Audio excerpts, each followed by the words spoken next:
ప్రశాంతమైన అడవిలో స్పైక్ అనే చిన్న ఎలుకతాడు జీవించేవాడు. అతను తన తక్కువ పరిమాణం కారణంగా ఎప్పుడూ తక్కువగా అనిపించుకునేవాడు. నేను చిన్నవాడిని, పెద్ద జంతువుల్లా ఎవరినీ కాపాడలేను అని అతను ఎప్పుడూ అనుకునేవాడు. మిగతా జంతువులు అతనితో ఎక్కువగా మాట్లాడేవి కాదు, కానీ స్పైక్ దయగలవాడు, మంచివాడు. ఒకరోజు పెద్ద తుఫాను వచ్చింది. చెట్లు విరిగి పడుతున్నాయి. నది దాటిపోతూ అడవిని ముంచెత్తుతోంది. అడవిలోని జంతువులందరూ తమ బిడ్డలతో పాటు భయపడిపోతూ ఇక్కడ నుంచి అక్కడికి పరుగులు తీస్తున్నారు. ఆ సమయానికి స్పైక్ అనుకోకుండా గమనించాడు, తాను గుండ్రంగా మారిన నీటిపై తేలిపోగలడని. ముందుగా అతనికి భయమేసింది.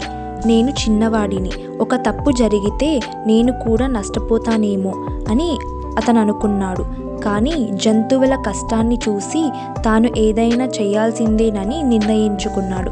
తన ధైర్యాన్ని సమకూర్చుకొని స్పైక్ గుండ్రంగా తేలుతూ వరద నీటిని దాటడం ప్రారంభించాడు. నీటిలో చిక్కుకున్న జంతువులను ఒకరి తరువాత ఒకరిని రక్షించడం మొదలుపెట్టాడు. ఈ ప్రయాణంలో అతనికి ఎన్నో కష్టాలు ఎదురయ్యాయి. పెద్ద చేపలు అతడిని వెంబడించాయి. గాలి వేగంగా అతడిని కొట్టేసింది. కానీ స్పైక్ ఆగలేదు. ప్రతి అడుగు అతడికి కొత్త ధైర్యాన్ని ఇచ్చింది. చివరికి అతను అడవి జంతువులందరినీ సురక్షితంగా తీసుకెళ్లాడు. అడవి జంతువులందరూ స్పైక్ను ఒక గొప్ప వీరుడిగా గుర్తించారు. స్పైక్ తాను చిన్నవాడినో బలహీనుడునో అనుకునే మనసులో ఉన్న అనుమానాలను పోగొట్టుకుని ధైర్యం అంటే మన ప్రయత్నమే, మన సైజు కాదు అని తెలుసుకున్నాడు.